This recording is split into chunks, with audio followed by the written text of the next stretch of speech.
많은 분들이 착각하는데 우리는 지금 일종의 동물을 만드는 게 아닙니다. 우리가 하는 작업은 생물학적인 동물과는 전혀 다른 차원의 최적화 과정을 다루고 있거든요. 자, 얼룩말을 한번 볼까요? 이 친구들은 태어나고 불과 몇 분만 지나면 벌떡 일어나서 뛰어다닙니다. 이건 엔지니어링 관점에서 보면 말도 안 되는 기적입니다. 생존을 위한 거대한 하드웨어가 모든 게 이미 작동 가능한 상태로 내장되어 있다는 뜻이니까요. 이건 얼룩말이 태어나서 강화 학습을 통해 후천적으로 배운 게 아닙니다. 수억 년에 걸친 진화 과정이 그 복잡한 생존 회로를 DNA라는 압축 파일 안에 미리 구워넣은 겁니다. 초기값 자체가 이미 생존에 맞게 세팅된 상태로 태어나죠. 하지만 인간은 그런 진화를 하고 있지 않아요. 제 블로그에도 썼지만 우리가 만드는 건 동물이 아니라 유령 혹은 정령이라고 불러야 할 존재들입니다. 왜냐하면 우리는 인터넷이라는 거대한 디지털 공간에 인간이 남긴 희미한 흔적들을 철저히 모방해서 훈련시키기 때문이죠. 그 결과 우리는 인간을 흉내내는 에테르적 영적 존재를 손에 넣게 된 겁니다.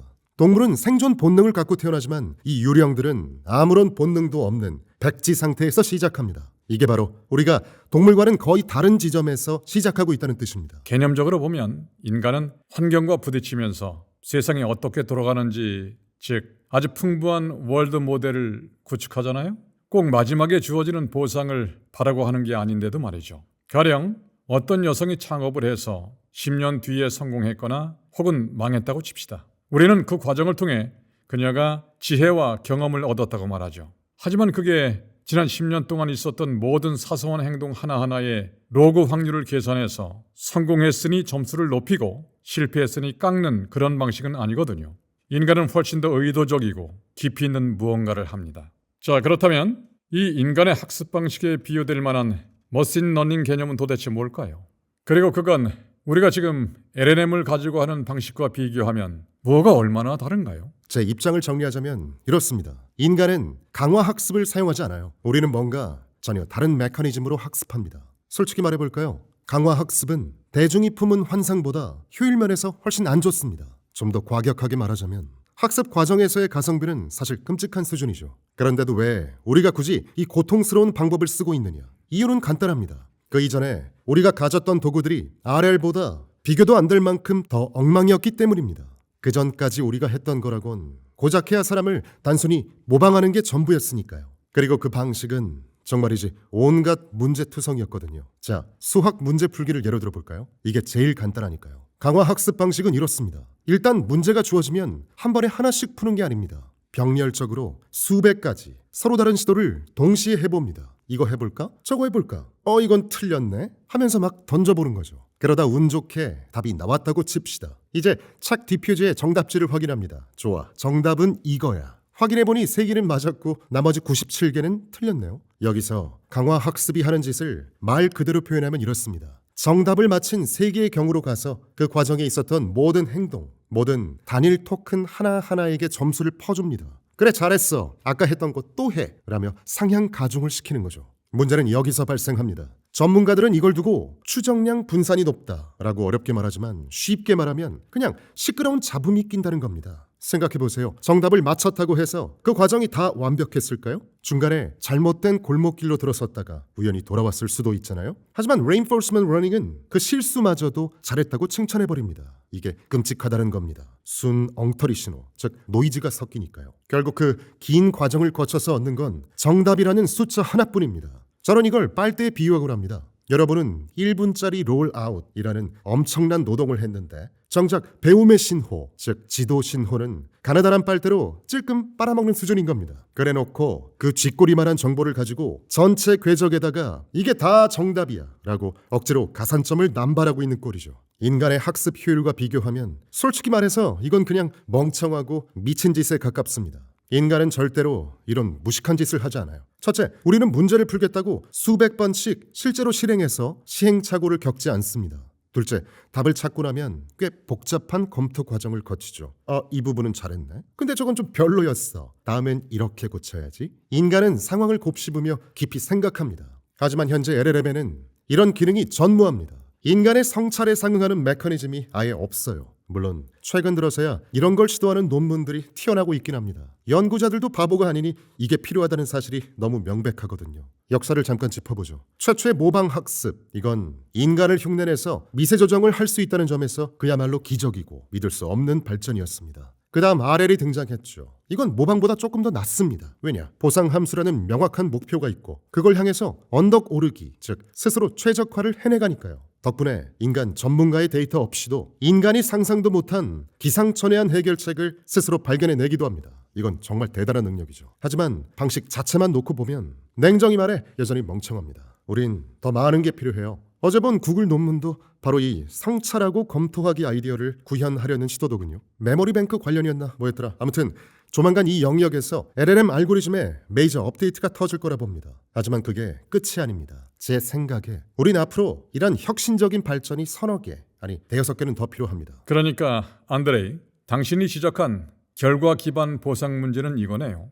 AI가 엄청나게 긴 경로를 달려왔는데 정작 끝에 가서는 달랑 마지막 결과값, 그 하나의 비트만 보고 내가 뭘 해야 했나, 세상은 어떻게 돌아가나를 몽땅 배우려 드니까요. 사실 이게 비효율적이라는 건 너무 뻔하잖아요. 그렇다면 대안으로 꼽히는 과정 기반 감독, 왜 이 방식은 아직 모델들을 확실하게 업그레이드 시키는 성공 방정식이 되지 못한 거죠? 우리가 이 더 나은 패러다임으로 넘어가는 걸 도대체 뭐가 막고 있는 겁니까? 말씀하신 과정 기반 감독 개념은 단순합니다. 보상을 맨 마지막에 주진 않겠다는 거죠. 여러분이 10분 동안 끙끙대며 문제를 풀었을 때 마지막에 가서야 잘했어, 못했어 라고 통보하는 게 아닙니다. 여러분이 내딛는 모든 단계마다 옆에서 좋아, 잘하고 있어 라고 피드백을 주는 겁니다. 그런데 왜 이걸 아직 못하고 있느냐? 이걸 제대로 구현하는 게 정말 까다롭기 때문입니다. 정답만 맞추는 건 쉬워요. 답안지와 똑같은지 비교하면 끝이니까요. 하지만 풀이 과정 중간에 자동화된 방식으로 부분 점수를 매긴다. 이걸 어떻게 코드로 짤지는 전혀 명백하지가 않거든요. 그래서 많은 연구소들이 LLM 심판을 도입합니다. 또 다른 AI를 데려와서 채점관으로 앉히는 거죠. 프롬프트로 이렇게 시킵니다. 야, 저 학생이 푸는 과정 좀 봐줘. 정답이 이건데 지금 잘하고 있는 것 같아? 하지만 여기엔 아주 미묘하고 위험한 함정이 있습니다. 이 LLM 심판이라는 녀석들도 결국 수십억 개의 파라미터 덩어리일 뿐이라서 아주 쉽게 공략당할 수 있다는 사실입니다. 만약 이 심판을 상대로 강화 학습을 돌리잖아요? 모델은 기가 막히게 심판의 눈을 속이는 적대적 예제, 즉 점수를 따는 무적의 치트키를 거의 100% 찾아냅니다. 제 머릿속에 아직도 생생하게 박혀있는 사건이 하나 있습니다.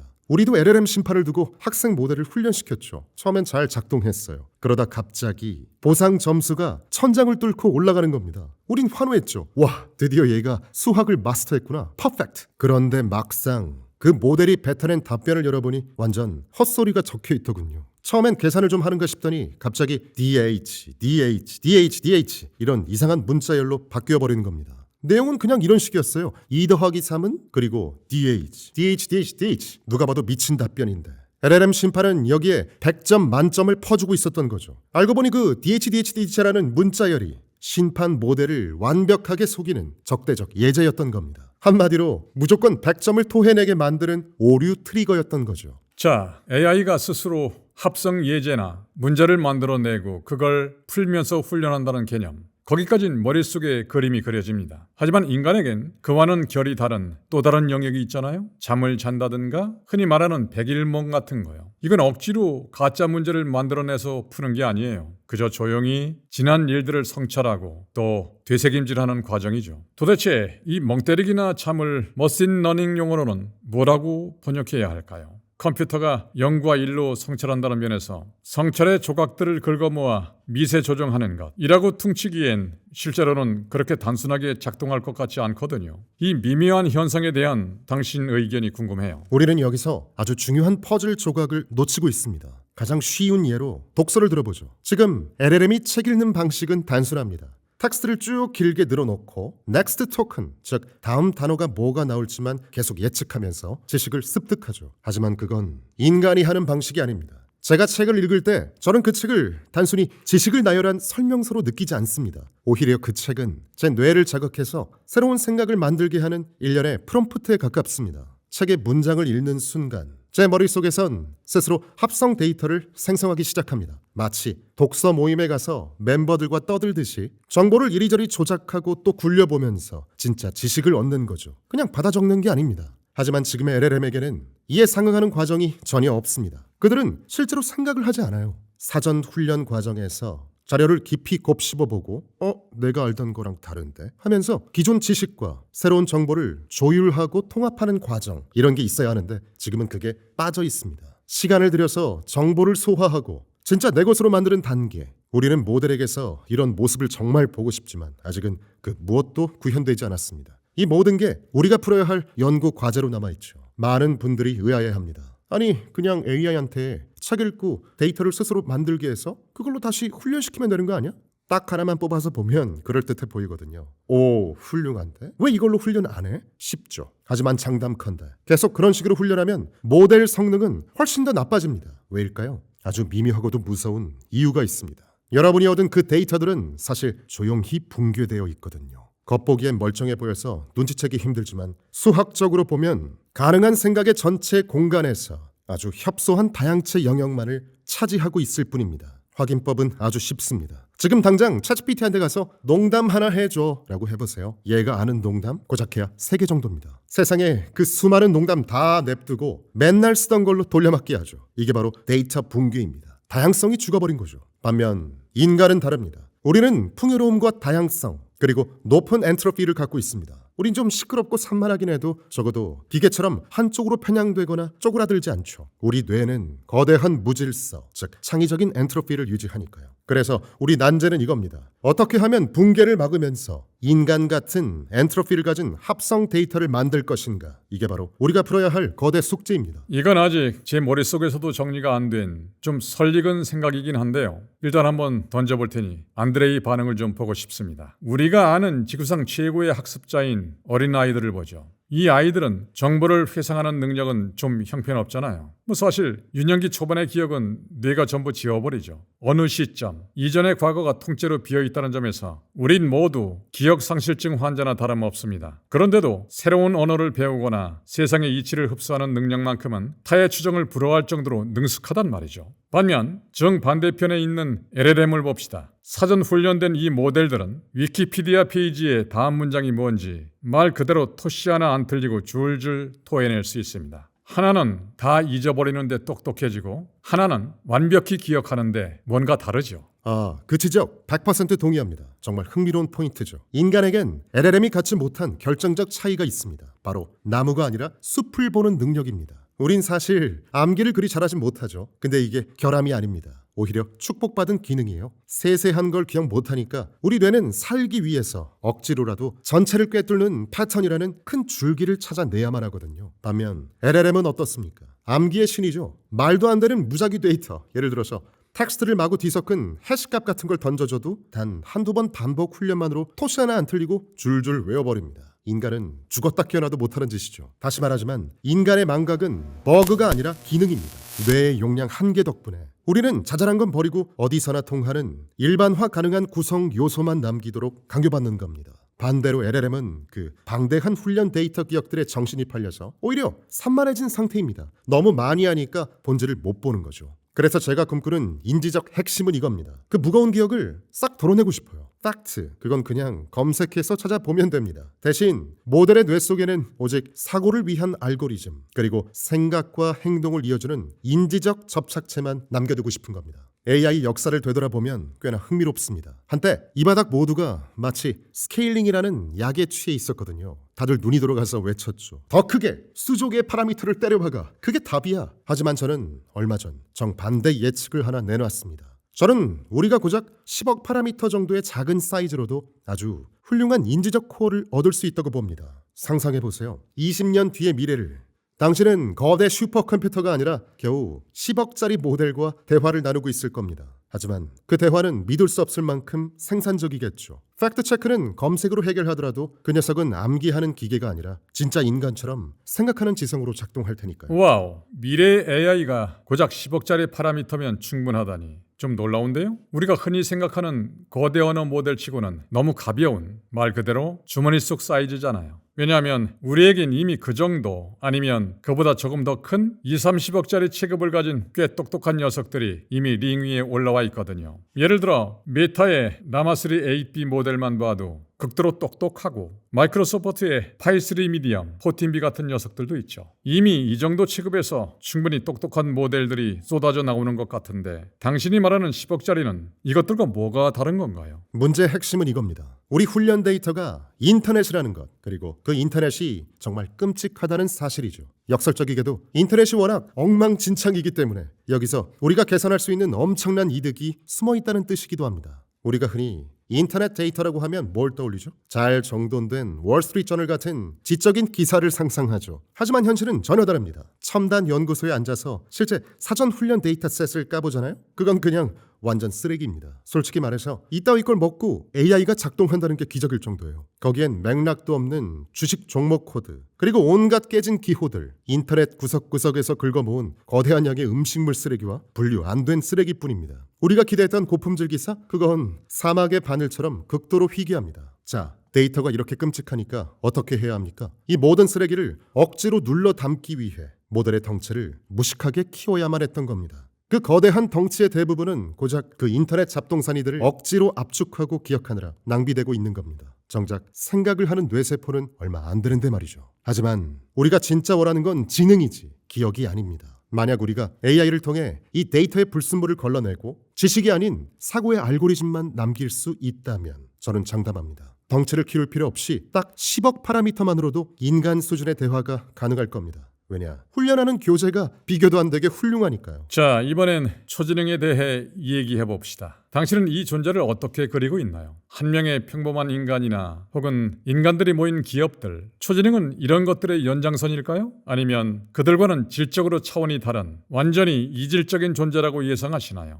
글쎄요, 저는 그걸 어떤 새로운 생명체로 보지 않습니다. 그저 사회 전체가 겪고 있는 자동화 진행 과정으로 봅니다. 지금의 컴퓨팅 발전 추세를 그대로 미래까지 쭉 연장해서 그려보면 답은 명확합니다. 세상의 많은 부분이 점차 자동화될 테고 우리가 말하는 초지능은 그 그래프 연장선 끝에 있는 결과물일 뿐입니다. 우리는 앞으로 점점 더 많은 자율적인 개체들을 보게 될 겁니다. 처음에는 이 친구들이 디지털 작업들을 수행하겠죠. 코딩이나 데이터 정리 같은 거요. 그러다 시간이 지나면 결국엔 화면 밖으로 나와서 물리적 노동까지 수행하게 될 겁니다. 그래서 기본적으로 좀 거칠게 요약하자면 초지능은 그냥 자동화입니다. 의외로 그게 다입니다. 잠깐만요. 자동화라고 퉁치기엔 좀 다르지 않나요? 자동화는 인간이 이미 할 수 있는 일을 기계가 대신하는 거지만 초지능은 인간이 절대 할 수 없는 영역을 뚫어버리는 거잖아요. 이걸 이론적으로 말고 좀 더 피부에 와닿게 그 질감을 따져볼 수도 있을 텐데 생각해보자면 이 존재는 인간보다 수백만 배 빠르게 생각하고 자신의 복제본을 무한대로 퍼뜨릴 수도 있어요. 단일 개체가 아니라 어디에나 존재하는 무언가죠. 자, 그런 존재들이 득실거리는 문명이 과연 우리가 사는 세상과 비슷하게 느껴질까요? 인간 세상과는 완전히 다른 마치 외계 행성에 온 것처럼 시작부터 다르게 느껴지지 않겠느냐는 말이죠. 맞아요. 저도 그럴 거라고 봅니다. 근본은 자동화가 맞지만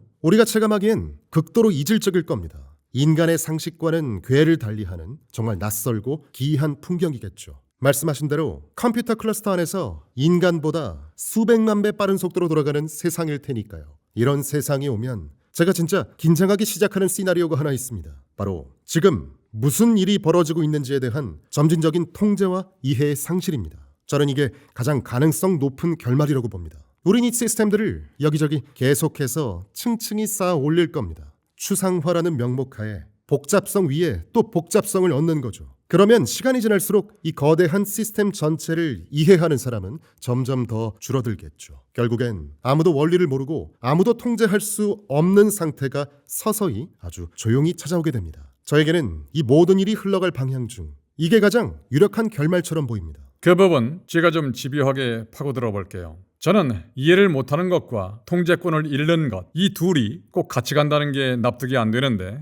TSMC나 인텔 같은 빅테크 이 사회를 보시죠. 거기 앉아 계신 분들 대부분 80대 원로들이잖아요. 냉정하게 말해서 그분들이 최신 반도체 공학을 이해하진 못합니다. 하지만 어쨌든 회사의 방향을 결정하는 통제권은 꽉 잡고 있죠. 더 좋은 예는 미국 대통령인데 트럼프는 핵단추를 포함해 정말이지 무지막지하게 큰 권력을 쥐고 있습니다. 하지만 그가 핵물리학이나 모든 법안 속 디테일을 다 이해할까요? 물론 아니죠. 즉 실제 이해도는 바닥 수준이라도 통제 수준은 최상위일 수 있다는 겁니다. AI에게도 우리가 그런 입장이 될 수는 없을까요? 타당한 말씀입니다. 아주 날카롭고 좋은 반론이네요. 하지만 제 예상은 다릅니다. 우린 결국 통제와 이해 둘 다 상실하게 될 겁니다. 어째서일까요? 아니, 이해와 통제 둘 다 잃는다고요? 일단 이해의 상실, 그거 인정합니다. AI가 너무 복잡하니까 인간이 그 작동 원리를 낱낱이 알 수는 없겠죠. 그건 블랙박스니까요. 하지만 그렇다고 해서 통제권까지 놓친다는 건 비약 아닌가요? 우리가 스마트폰 원리를 몰라도 사용은 하듯이 결국 어떤 일을 해라고 명령을 내리고 마음에 안 들면 멈추게 하는 건 여전히 우리 몫이잖아요. 솔직히 말하면 우린 지금 저조차도 확신할 수 없는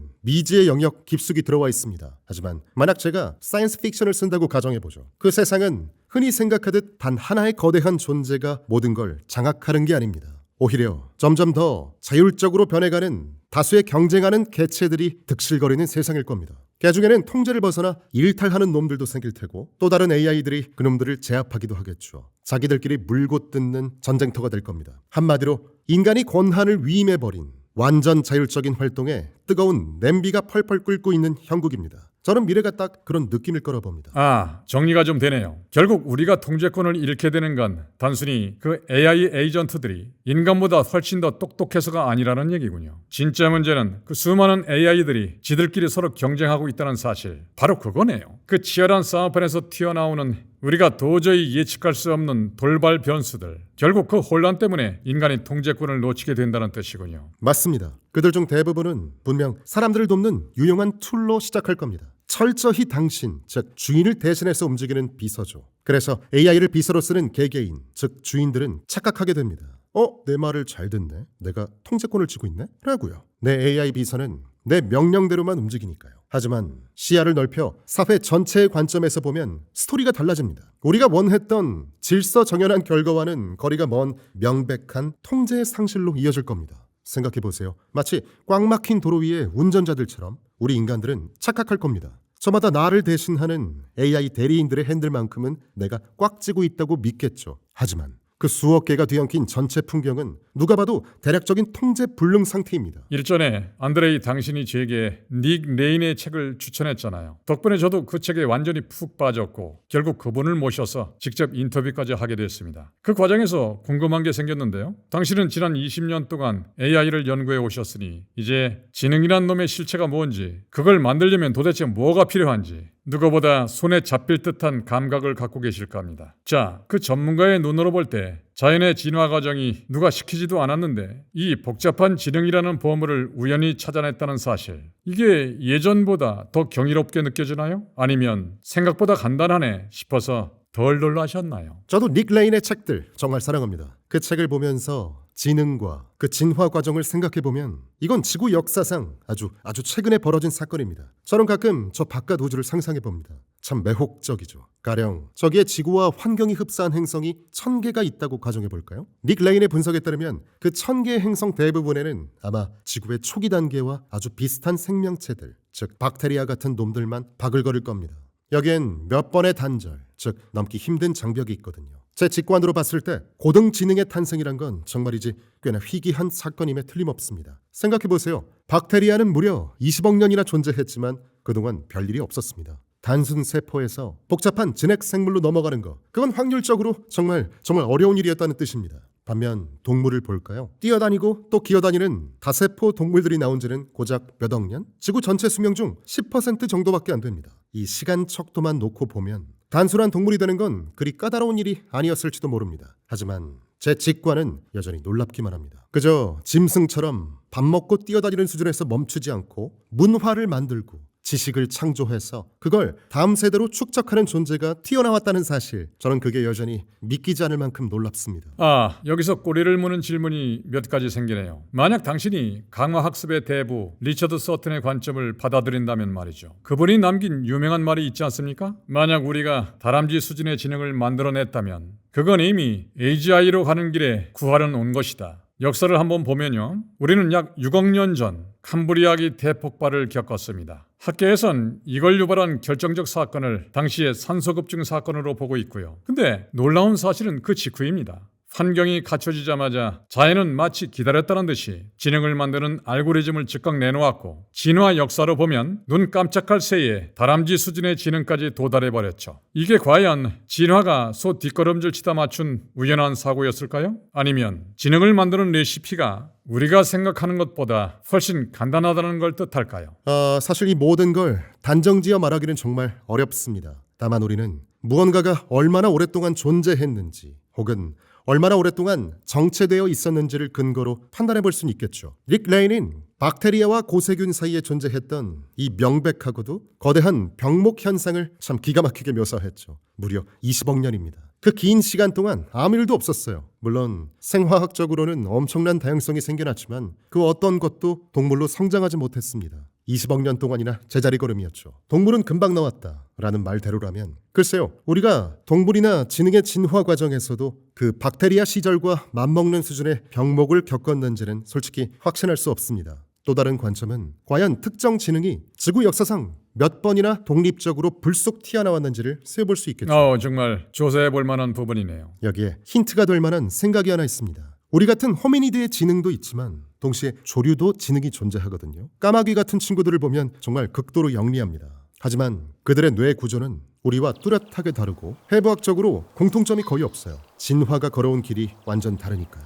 이런 내용이 뭘 뜻할까요? 지능이라는 게 진화 과정에서 딱 한 번이 아니라 서로 다른 곳에서 독자적으로 여러 번 튀어나왔을 가능성을 보여주는 징후라는 거죠. 만약 그런 경우라면 이 우주에서 지능의 탄생이 지금 생각보다 훨씬 더 빈번하게 일어난다고 예상할 수도 있습니다. 이 점에 대해서는 지난번 제 게스트였던 인터넷 작가이자 연구가 그웬 브레넨, 그리고 옥스퍼드 AI 연구원 칼 슐만, 이 두 사람이 아주 흥미로운 지적을 했었죠. 그들 관점은 이겁니다. 인간과 영장류가 가진 지능을 키우는 확장 가능한 알고리즘, 이게 우리한테만 있지 않았다는 거죠. 새들에게도 있었고 아마 역사 속 다른 시기에도 분명 발생했겠죠. 하지만 인간이 승리한 건 우리가 아주 독특한 진화적 틈새를 발견했기 때문입니다. 지능이 아주 조금만 늘어나도 생존에 큰 보상을 주고, 무엇보다 뇌를 키울 수 있는 물리적 확장성이 보장된 환경이었죠. 반면 새를 보시죠. 만약 새가 똑똑해지려고 뇌를 키웠다면 그 무게 때문에 당장 공중에서 추락해버렸을 겁니다. 새들은 뇌 크기에 비해 지능은 엄청나게 높지만 물리적으로 뇌를 더 키우는 게 불가능한 그 막혀버린 틈새에 있었던 것이죠. 즉, 지능이라는 소프트웨어는 도처에 있었지만 조작기관, 즉 하드웨어의 부재가 병목이었던 거죠. 돌고래처럼 말이죠. 맞아요. 돌고래는 똑똑하지만 전기기관을 못 만들죠. 사실 그런 동물과는 달리 우리에겐 도구 사용법을 익혔을 때 확실한 생존 보상을 챙겨줄 수 있는 손이라는 하드웨어가 있었으니까요. 게다가 우리는 소화의 외주화, 즉 불을 이용해 음식을 익혀 먹음으로써 소화기관이 해야 할 일을 밖에서 미리 처리해버렸죠. 덕분에 소화에 쓸 에너지를 아껴서 그 막대한 에너지를 몽땅 뇌로 보낼 수 있었고, 결국 지능 폭발이라는 거대한 플라이휠을 멈출 수 없게 돌려버린 겁니다. 또한 그 지능을 가지고 작업할 물리적 재료들도 결정적입니다. 제가 만약 돌고래였다면 머리가 아무리 좋아도 문명을 만드는 건 훨씬 더 어려웠을 거라 추측합니다. 생각해보세요. 도구도 재료도 없는데 어떻게 불을 피웁니까? 물 안에서 할 수 있는 일들의 우주, 그 가능성의 범위는 육지보다 현저히 낮을 수밖에 없습니다. 불을 쓰지 못하니 화학적으로 할 수 있는 일의 범위가 육지보다 훨씬 좁아지거든요. 저는 이 틈새들, 그리고 무엇이 인센티브를 받고 있는지에 대한 이 관점에 동의합니다. 그럼에도 불구하고 전 여전히 지능을 택한 그 진화가 기적이라고 생각합니다. 진화 과정이 저였다면 더 큰 근육을 가진 동물들 수준에서 그대로 멈춰버릴 거라 예상했을 테니까요. 그 한계를 뚫고 지능이라는 단계로 나가는 건 정말이지 매혹적인 전환점입니다. AI 연구자 퀸틴 포프가 쓴 블로그에 아주 흥미로운 대목이 있더군요. 그는 AI의 급격한 이륙, 즉 갑작스러운 수직 성장이 힘들 거라고 봅니다. 인간의 역사를 예로 들면서요. 생각해보면 인간은 이미 6만 년 전에 지금과 똑같은 뇌 구조를 완성했습니다. 하지만 정작 농업혁명이나 문명이 터진 건 고작 1만 년 전이죠. 그 사이 5만 년 동안 도대체 무슨 일이 있었을까요? 우리는 그 긴 시간 동안 세대와 세대를 거쳐 지식을 축적하는 거대한 문화적 비계를 건설해야만 했습니다. 맨 땅에 헤딩하는 게 아니라 앞선 세대의 지식을 밟고 올라설 발판이 필요했던 거죠. 그런데 우리가 AI를 훈련하는 방식을 보면 이 과정이 무료시식처럼 주어집니다. AI 모델들은 선배 모델의 지식을 말 그대로 증류해서 엑기스만 물려받을 수 있으니까요. 모델을 재훈련할 때를 볼까요? 그들은 서로를 가르칠 수도 있고 똑같은 교과서를 공유합니다. 인간처럼 태어날 때마다 바닥부터 다시 배울 필요가 없죠. 인간은 이 지식의 루프를 돌리는데 수만 년이 걸렸지만 LLM에게 이 문화적 비계는 그냥 태어날 때부터 기본 옵션으로 장착되잖아요. 그렇기도 하고 아니기도 합니다. 왜냐하면 사실 LLM에겐 인간의 문화와 동등한 게 실제로는 없기 때문입니다. 어쩌면 우리가 LLM에게 너무 많은 걸 떠먹여주는 바람에 오히려 AI가 스스로 문화를 만들지 않도록 유도하고 있는지도 모릅니다. 필요가 없으니까요. 생각해보세요. 스스로 문화를 발명하고 역사를 기록으로 남기고 또 서로 문서를 주고받기까지 저는 지금 당장 LLM에게 인간의 이런 활동에 견줄 만한 게 존재한다고 보지 않습니다. 단언컨대 지금 LLM은 진짜 문화를 가지고 있지 않습니다. 그리고 저는 바로 그 지점이 AI의 발전을 가로막는 장애물 중 하나라고 말하고 싶군요. 인간은 수만 년 동안 책과 언어로 문화를 쌓아왔죠. 그렇다면 앞으로 펼쳐질 LLM들의 문화, 그들끼리 데이터를 주고받고 서로 가르치면서 형성할 그 기계적 생태계는 과연 어떤 모습일까요? 우리에게 그 낯선 풍경에 대한 감을 좀 잡아주실 수 있을까요? 가장 간단한 형태부터 상상해보면 그건 아마 거대한 연습장이 될 겁니다. LLM이 당신의 업무를 돕거나 무언가를 읽으면서 그 연습장에 자신을 위해 메모를 남기고 수시로 내용을 편집하는 시기죠. 여기서 더 나아가 볼까요? 왜 LLM은 다른 동료 LLM들을 위해 책을 쓸 수 없을까요? 그거 생각만 해도 정말 쿨하지 않습니까? 다른 LLM이 그 책을 읽고 영감을 받을 수도 있고 아니면 어떤 내용에 신선한 충격을 받을 수도 있을 텐데 말이죠. 그렇게 서로 영향을 주고받는 일 말입니다. 하지만 안타깝게도 지금은 이런 활동들에 견줄 만한 게 아무것도 없는 현실이긴 합니다. 그런 상상 자체만으로도 흥미롭네요. 상상만 해도 기묘합니다. 그렇다면 안드레이 당신은 그런 SF 같은 일들이 언제쯤 실제로 벌어질 거라고 예상하시죠? 수많은 AI가 얽히고 설키는 다중 에이전트 시스템, 더 나아가 인간에게 의존하지 않는 완전히 독립적인 AI 문명과 문화가 탄생하는 바로 그 시점 말이죠. 다중 에이전트 영역에는 아직 실제로 구현되거나 주장되지 않은 하지만 아주 강력한 두 가지 아이디어가 남아 있습니다. 첫 번째는 방금 말한 문화입니다. 단순히 혼자 배우는 게 아니라 AI끼리 서로 지식을 기록하고 공유하면서 집단적으로 지식의 레퍼토리를 축적해 나가는 거죠. 그리고 두 번째는 앞서 말한 문화와는 결이 다릅니다. 바로 알파고를 진으로 만든 치열한 경쟁과 최적화의 영역인 셀프 대국입니다. 저는 이게 극도로 강력하다고 봅니다. 자연의 진화를 보세요. 그 속엔 지능과 발전을 가속화하는 수많은 경쟁이 존재합니다. 더 알고리즘적으로 말하자면 알파고가 좋은 예시죠. 알파고는 끊임없이 자기 자신과 대국을 뒀고 그 과정이 결국 신의 경지에 이른 핵심 학습법이었습니다. 지금은 이런 스스로 플레이하는 LLM에 상응하는 게 없습니다. 아무도 시도하지 않았죠. 하지만 저는 곧 이것 또한 존재하게 될 거라 예상합니다. 가령 이런 식이죠. 왜 선생 LLM이 학생 LLM이 풀어야 할 문제 뭉치들을 만들어낼 수는 없을까요? 그렇게 된다면 그 선생 LLM은 학생을 키우기 위해 항상 점차 더 어려운 문제들을 제공하려고 노력하게 될 테고요. 그렇게 되면 기본적으로 일종의 자동 커리큘럼 형성을 상상해 볼 수 있겠죠. 저는 만약 우리가 인간 데이터가 지닌 한계를 넘어서고 싶다면 이 과정이 반드시 필요할 거라 봅니다. 왜냐하면 결국에는 인간 데이터가 바닥나거나 혹은 그 데이터 품질이 충분히 좋지 않은 시점이 올 테니까요. 그래서 어떤 형태든 자기 개선 루프를 가져야만 합니다. 저는 다중 에이전트 시스템이야말로 자기 발전 루프를 구현하는 아주 자연스러운 방법이라고 생각합니다. 자, 이론적으로는 가능해 보이는데 현실은 아직 아니란 말이죠. 그렇다면 현 시점에서 짚어볼까요? 지금 LLM들이 손에 손잡고 협력하는 걸 가로막는 가장 결정적인 병목은 혹시 뭘까요? 기술적으로 뭐가 부족해서 그들이 거대한 시스템으로 뭉치지 못하고 아직 각자 도생하고 있는 건가요? 딱 하나만 지목해 주실 수 있나요? 아마 제가 표현한다면 이렇습니다. 어떤 비유는 맞고 또 어떤 건 틀리지만 이건 어쩐지 놀랍게도 효과가 있더군요. 지금의 더 작은 모델들 혹은 다소 멍청한 모델들 다수는 놀랍게도 유치원생 혹은 초등학생이나 고등학생 수준입니다. 어쩐지 우리는 이 녀석들을 인간을 대체할 수 있는 곳까지 아직 충분히 졸업시키지 못했습니다. 제 클라우드 코드나 커닥스만 봐도 그렇습니다. 여전히 초딩처럼 느껴지거든요. 저는 그들이 박사급 문제를 풀 수 있다는 걸 압니다. 하지만 인지적으로는 여전히 유치원생이나 초등학생 같아요. 그래서 저는 그들이 문화를 창조할 수 있다고 생각하지 않습니다. 왜냐하면 그들은 여전히 아이들이기 때문입니다. 그들은 사반트 키즈입니다. 이 모든 지식에 대해 완벽한 기억력을 갖고 있죠. 그래서 그들은 정말 좋아 보이는 온갖 종류의 오물들을 아주 그럴듯하게 만들어낼 수 있습니다. 하지만 저는 여전히 그들이 자기가 무엇을 하고 있는지 정말로 알지는 못한다고 생각합니다. 우리가 여전히 수집해야만 하는 이 모든 작은 체크박스들에 걸친 진정한 인지를 그들이 정말로 가지고 있지는 않다는 것, 이것이 바로 제 결론입니다.